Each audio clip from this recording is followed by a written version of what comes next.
Students, we'll start with the first law of motion.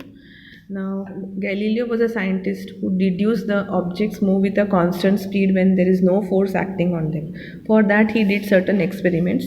Now, first of all, when he rolled down a marble on an inclined plane, he saw that this marble is moving down with a certain velocity and with the help of gravitational force. Then when this marble climbs the next inclined plane, the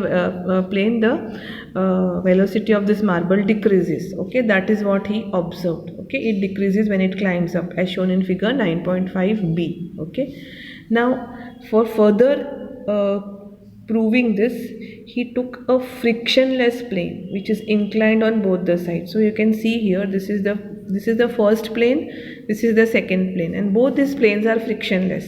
So he rolled the marble from here, okay, and he saw that this marble reaches the next plane to a same height from where it was rolled.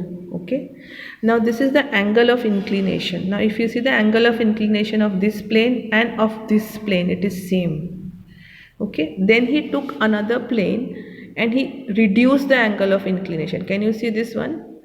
Okay, so he reduced the angle of inclination, and then he saw, after rolling this ball, it again reaches the same height, but to reach this height the ball has to travel more than this.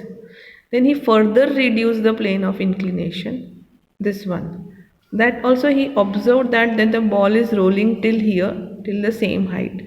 But now again this ball has to travel more height, more distance to reach this height. So here the height is same. The ball is reaching at the same height. Okay, but what is happening is that the ball has to travel, this is a less distance, this is more, then this is more than this. Okay, now if I go on decreasing the inclination from here, and if I make the inclination 0, okay, then what will happen, this ball will roll down here and it will go on rolling, because it will never attain this height.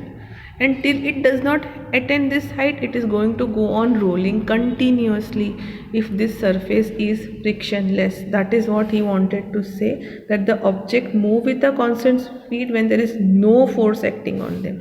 Here there is no force acting on them, the ball is just dropped from this plane. Okay, so this paragraph, entire paragraph explains you the figure 9.5c. Okay, and to achieve this zero balance force, it is very difficult. You cannot have a frictionless surface, okay, because everywhere you have got the presence of frictional force. So in practice, the marble will stop after traveling a distance. So it won't go on, because we can never have a frictionless surface. Okay, so that is what, whenever you are performing this experiment, you need a frictionless surface to attain the same height. Okay, now Newton studied this Galileo's ideas on force and motion. Okay, now these three laws are known as Newton's law of motion. Okay, now the first law of motion is stated as the object remains in state of rest or uniform motion in a straight line unless compelled to change the state by applied force. That is what is Newton's first law of motion, that an object will remain in its state of rest or in its state of motion unless it is acted upon by a external force. Okay, thank you.